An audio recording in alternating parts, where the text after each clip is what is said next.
나이 들수록 이 말 하지 마세요. 복 막는 말, 복 부르는 말. 유튜브 제목을 보고 클릭하셨다면 그것만으로도 이미 당신은 오늘 하루를 소중하게 살고 계신 겁니다. 먼저 여러분께 한 가지 질문을 드리고 싶습니다. 오늘 아침 눈을 뜨고 나서 처음으로 내뱉은 말이 무엇이었나요? 아이고 허리야. 오늘도 비가 오네. 왜 이렇게 날씨가 후져? 나이 드니 아침부터 몸이 말을 안 듣네? 혹시 이런 말로 하루를 시작하지는 않으셨나요? 너무 익숙한 말이라 뜨끔하셨다면 이 이야기를 끝까지 함께 해주세요. 우리 어르신들은 어릴 적부터 이런 말을 들으며 자랐습니다. 말이 씨가 된다. 입이 방정이다. 좋은 말 해야 복이 온다. 그 시절 어르신들이 하신 그 말씀이 요즘에는 과학적으로도 증명되고 있습니다. 우리가 매일 반복하는 말은 뇌의 신경망을 형성하고 무의식을 바꾸며 결국 현실을 만들어낸다고 합니다. 부처님께서도 이렇게 말씀하셨습니다. 우리는 우리가 생각한 대로 된다. 말은 그 생각의 씨앗이다. 우리가 무심코 내뱉는 말들이 어떻게 우리의 복을 막고 또 어떻게 복을 부르는지 함께 천천히 살펴보려 합니다. 거창한 이야기가 아닙니다. 경로당에서 나누는 대화, 자식과의 전화 한 통, 거울 앞에서 혼자 중얼거리는 그 말 한마디. 그 작은 말들이 우리 남은 삶의 온도를 결정하고 있습니다. 자, 따뜻한 차 한 잔을 앞에 두시고 잠시 숨을 고르세요. 이제 시작합니다. 어느 날 경로당에서 이런 대화가 오갔습니다. 나이 드니 쓸모도 없지 뭐. 나는 원래 복도 없는 사람이야. 내가 뭘 할 수 있겠어 이 나이에. 이 말들 낯설지 않으시죠? 어쩌면 오늘도 무심코 한 번쯤 하셨을 수도 있습니다. 우리 세대는 참 이상합니다. 평생을 자식들 먹이고 입히고 공부시키느라 허리 한 번 제대로 못 펴고 살아오셨는데 정작 자기 자신에게는 너무도 가혹합니다. 남에게 해로운 말은 참으면서 스스로를 깎아내리는 말은 숨쉬듯 자연스럽게 내뱉습니다. 왜 그럴까요? 우리 세대는 겸손을 미덕으로 배우며 자랐습니다. 내 자랑을 하면 건방지다고 했고 잘됐다고 기뻐하면 팔자 좋다고 눈총을 받았습니다. 그래서 자신을 낮추는 것이 예의이고 자신을 작게 만드는 것이 바람직한 태도라고 몸에 깊이 새겨졌습니다. 그런데 여기서 중요한 구분이 있습니다. 겸손한 것과 자신을 비하하는 것은 전혀 다른 이야기입니다. 부처님께서는 이렇게 가르치셨습니다. 모든 존재 안에는 본래부터 청정한 불성이 있다. 그것을 보지 못하는 것이 어리석음이다. 즉, 우리 각자는 이미 귀한 존재입니다. 태어날 때부터 그랬고 나이가 들었다고 해서 달라지지 않습니다. 그런데 나는 쓸모없어. 나는 복도 없어. 이런 말을 하루에도 수십 번 반복하면 우리 무의식은 그 말을 명령으로 받아들입니다. 마치 어린 손자 손녀에게 너는 못해, 너는 안 돼 라고 매일 말하면 그 아이가 정말로 그렇게 믿어버리는 것처럼 우리 자신도 똑같이 반응합니다. 실제로 한 보살님의 이야기를 들어보겠습니다. 그분은 매일 아침 일어나시면 아이고 오늘도 살았네. 이 몸뚱아리가 언제까지 버티나. 이런 말로 하루를 여셨습니다. 자식들에게 전화할 때도 나 같은 늙은이가 뭘 하겠어. 그냥 죽을 날만 기다리지 라고 하시곤 했습니다. 그러다 보니 정말로 기운이 없어지고 아무것도 하기 싫어지고 밖에 나가는 것도 점점 귀찮아지셨습니다. 그런데 어느 날 절에서 스님 말씀을 듣고 딱 한 가지만 바꿔보셨습니다. 아침에 일어나면서 아이고, 오늘도 살았네 대신 오늘도 눈을 떴다. 감사하다. 이 한마디만 바꾸신 겁니다. 처음에는 너무 어색하고 거짓말하는 것 같아서 도저히 못하겠다고 하셨습니다. 그런데 한 달쯤 지나자 뭔가 달라지기 시작했습니다.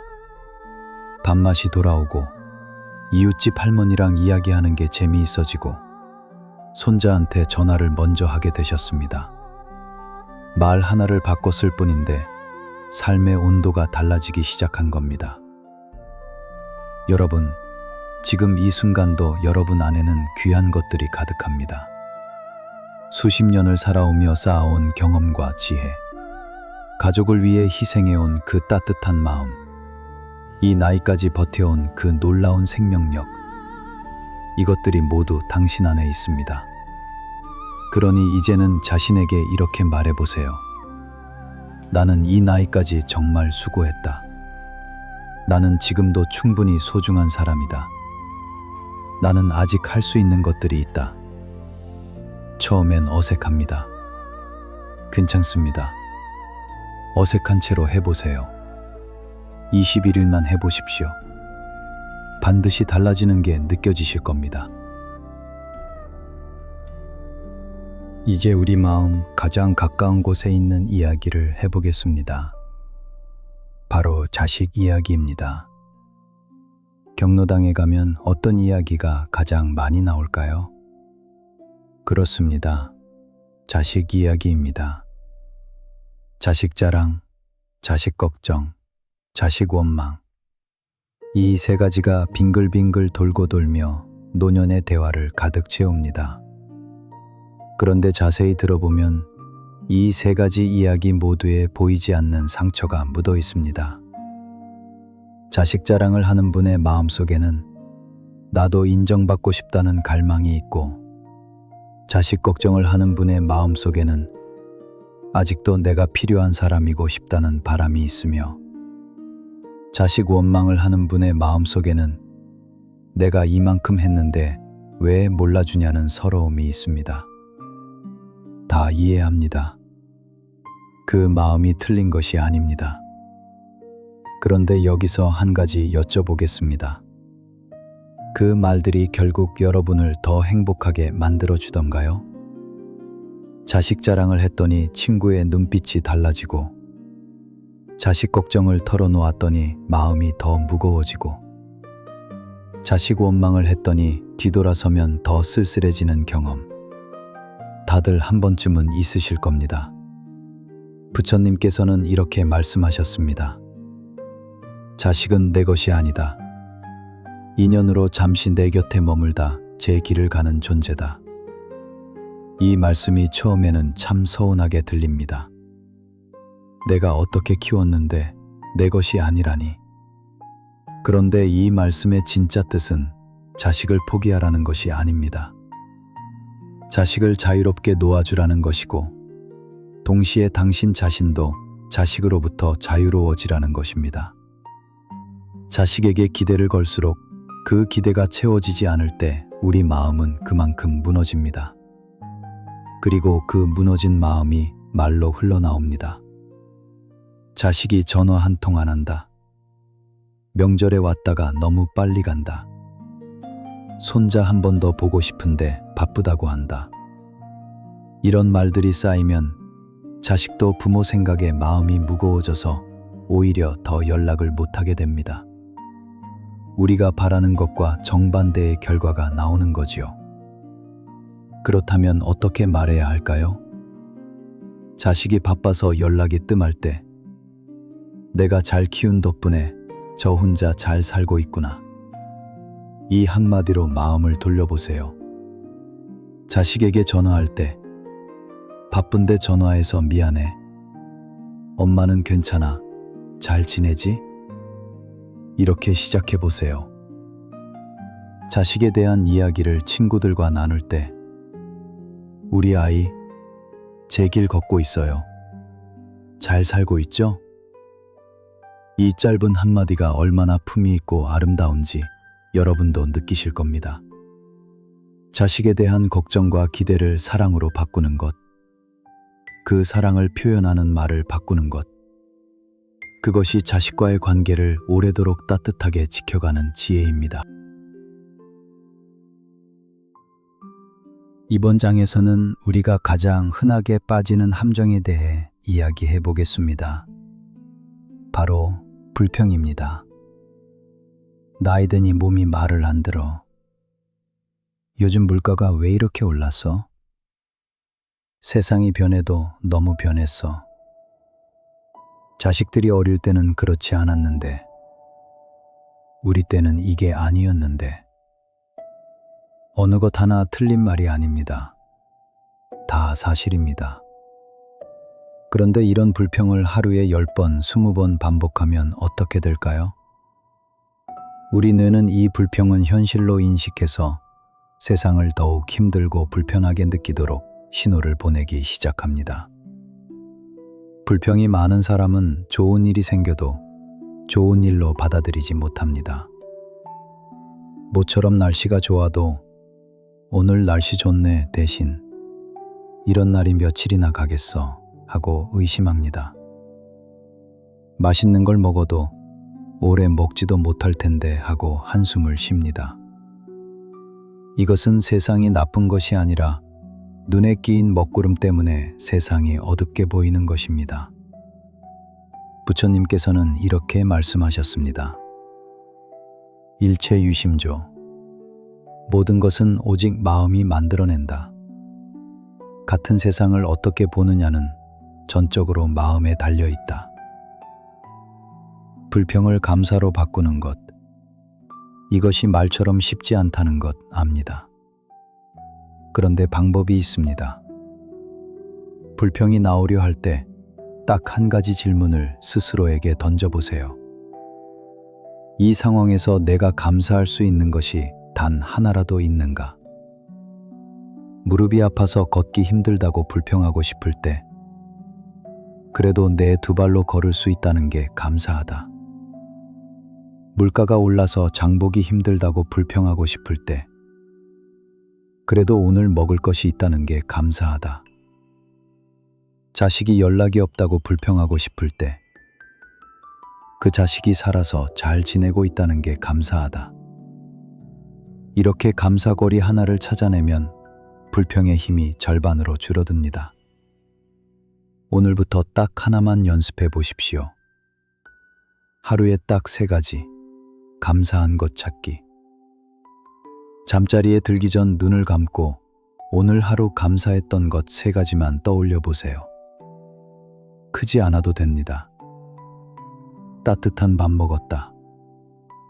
날씨가 맑았다. 이웃이 인사해줬다. 이것으로 충분합니다. 이 습관 하나가 한 달이 지나면 얼굴빛을 바꾸고 석 달이 지나면 삶의 온도를 바꿉니다. 이번 장에서는 조금 솔직한 이야기를 해보겠습니다. 우리 세대에게는 참 익숙한 2가지가 있습니다. 바로 체면과 자랑입니다. 겉으로 보면 완전히 반대 같지만 사실 이 둘은 같은 뿌리에서 나옵니다. 다른 사람의 눈에 어떻게 보일까 하는 마음입니다. 체면 때문에 가고 싶지 않은 자리에 가고 억지로 웃고 돌아와 혼자 지칩니다. 자랑을 할 때는 잠깐은 기분이 좋지만 말이 끝나고 나서 왠지 모르게 허한 느낌이 듭니다. 왜 그럴까요? 체면도 자랑도 모두 내 마음이 만들어낸 허상을 지키려는 행위이기 때문입니다. 부처님께서는 이렇게 말씀하셨습니다. 무아, 나라고 부를 만한 고정된 실체는 없다. 우리가 지키려는 체면은 사실 존재하지 않는 것이다. 옛 어르신들은 이렇게 말씀하셨습니다. 10가지 복이 있어도 9가지만 말하라. 복을 모두 드러내면 새어나가고 일부만 드러내면 더 채워진다고. 이 깊은 지혜를 요즘 말로 바꿔보면 이렇습니다. 진짜 복 있는 사람은 자랑하지 않습니다.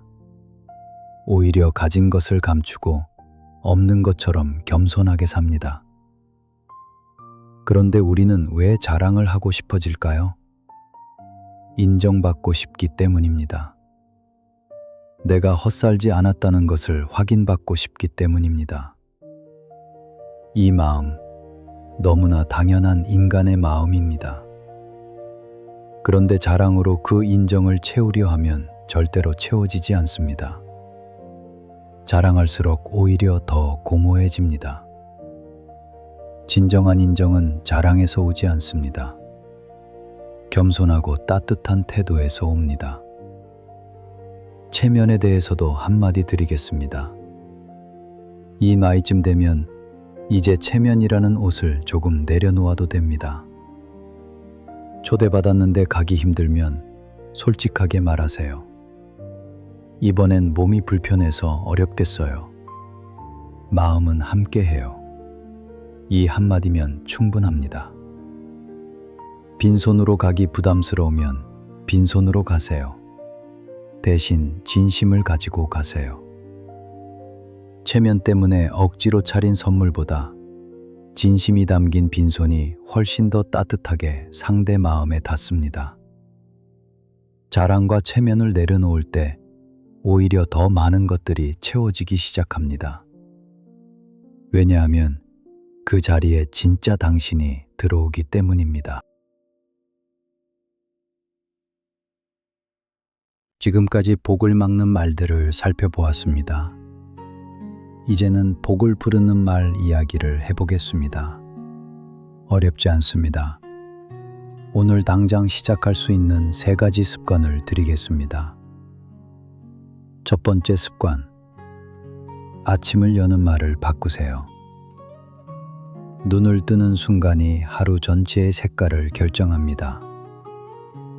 아이고 몸이야로 시작하는 하루와 오늘도 살았다, 감사하다로 시작하는 하루는 같은 하루여도 완전히 다른 하루가 됩니다. 내일 아침 눈을 뜨자마자 이렇게 말해보세요. 오늘도 눈을 떴다. 감사하다. 오늘 하루도 내가 할 수 있는 것을 하겠다. 오늘도 좋은 일이 있을 것이다. 소리를 내지 않아도 됩니다. 마음속으로만 해도 됩니다. 단 3마디입니다. 이 3마디가 하루를 바꿉니다.